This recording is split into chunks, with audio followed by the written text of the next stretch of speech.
Seguramente la mayoría damos por sentado que la psicología cognitiva es un invento puramente moderno, ¿verdad? Una ciencia de hace un par de días. Pero, ¿y si los fundamentos de la terapia que usamos en la actualidad ya estuvieran escritos hace miles de años? Pues bien, este análisis desafía directamente esa suposición. Es absolutamente fascinante descubrir cómo los textos históricos revelan una comprensión súper sofisticada de la psique humana, y esto muchísimo antes de que existiera la ciencia clínica. Hoy vamos a explorar esto a fondo, centrándonos en su contexto histórico, bíblico y sobre todo en su asombrosa aplicación en nuestro día a día.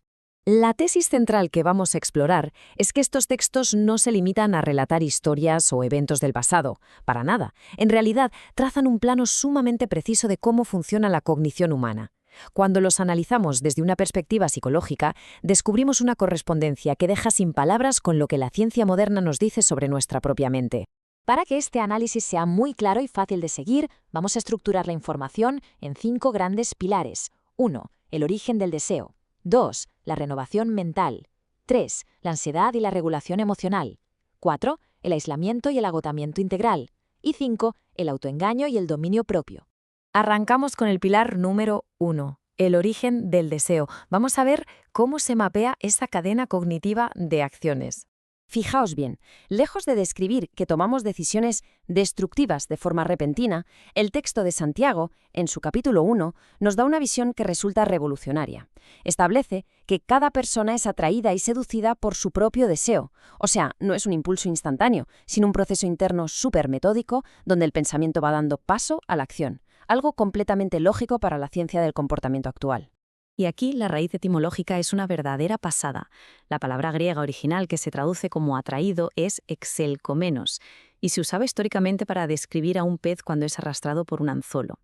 Es una imagen que refleja a la perfección que nuestro deseo interno no nos obliga con una fuerza ciega, sino que nos seduce poco a poco. Esto es literalmente lo que hoy reconoce la terapia cognitivo-conductual. Si desglosamos ese pasaje antiguo, obtenemos una secuencia de 5 pasos que bien podría estar en cualquier manual clínico moderno. Primero tenemos el estímulo interno, luego surge la fantasía o el deseo. Después pasamos a la incubación mental, donde el pensamiento echa raíces, le sigue la acción repetida y finalmente el resultado destructivo. Una radiografía perfecta de cómo operan los hábitos en nuestra mente. Pasamos al pilar número 2, la neuroplasticidad y la renovación mental. O lo que es lo mismo, la antigua comprensión de las vías neuronales. Pensad que muchísimo antes de que existieran los escáneres cerebrales y los estudios sobre la rumiación mental, estos textos ya advertían del inmenso poder que tienen nuestros pensamientos para esculpir nuestra identidad. Proverbios, por ejemplo, afirma que nuestra identidad toma la forma de los pensamientos dominantes, instando a una profunda renovación mental. Esto es el reflejo exacto de la neuroplasticidad moderna, que nos dice que los patrones mentales fortalecen conexiones neuronales específicas. Es decir, el cambio no empieza forzando una conducta desde fuera, sino alterando los cables, los patrones internos. Tercer pilar, ansiedad y regulación emocional. Vamos a descubrir cómo diagnosticaban y trataban este peso emocional. Lo interesante aquí es que el texto histórico no trata la ansiedad como un fracaso espiritual o una simple debilidad, sino como una verdadera carga clínica. La frase «la ansiedad en el corazón del hombre lo deprime» esconde una profundidad diagnóstica brutal.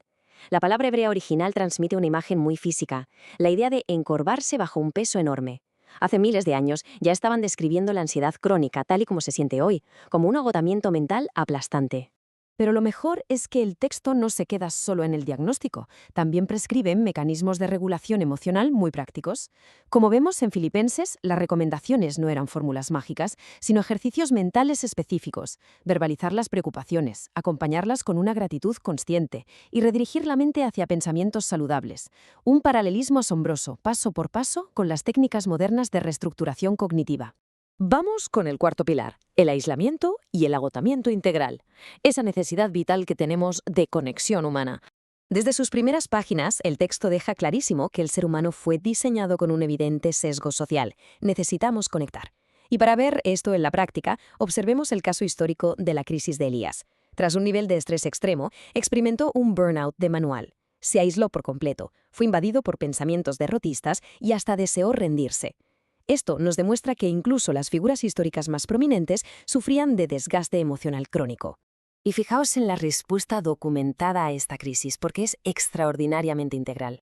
Primero, se atienden sus necesidades físicas más básicas, literalmente, descanso y alimento. Después se empieza a trabajar la cognición para corregir suavemente esos pensamientos distorsionados. Y por último, se restaura la conexión, devolviéndole su propósito social. Una intervención en 3 fases que refleja exactamente los enfoques clínicos modernos más efectivos para tratar el agotamiento. Y llegamos al quinto pilar, el autoengaño y el dominio propio, navegando nuestro corazón traicionero. Aquí entramos en la innegable propensión que tenemos a justificar acciones destructivas. El texto advierte, en Jeremías, que el corazón es más traicionero que cualquier otra cosa. No clasifica las emociones como inherentemente malas, sino que señala nuestra asombrosa facilidad para engañarnos a nosotros mismos. La psicología moderna utiliza términos como racionalización o sesgo de confirmación para describir exactamente este mismo fenómeno cognitivo.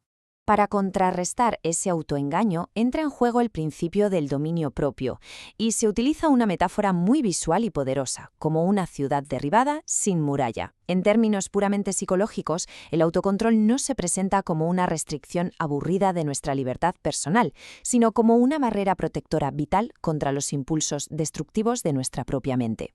Al sintetizar todo este análisis, el paralelismo es innegable. Estos principios milenarios armonizan con una precisión milimétrica con la ciencia cognitiva moderna. Desde la perspectiva de las propias fuentes, la conclusión propuesta es muy clara. Quien diseñó la mente humana dejó plasmado en estos textos el conocimiento exacto de cómo operamos desde adentro hacia afuera. Lo cual nos deja con una reflexión final ineludible. Si acabamos de comprobar que los escritos más antiguos de la historia ya contenían el plano arquitectónico de la salud mental moderna, ¿qué otros principios, qué otras soluciones cruciales para nuestros problemas actuales están esperando ser redescubiertas dentro de esta sabiduría milenaria? Sin duda es una invitación abierta a mirar hacia el pasado para entender y sanar nuestro presente.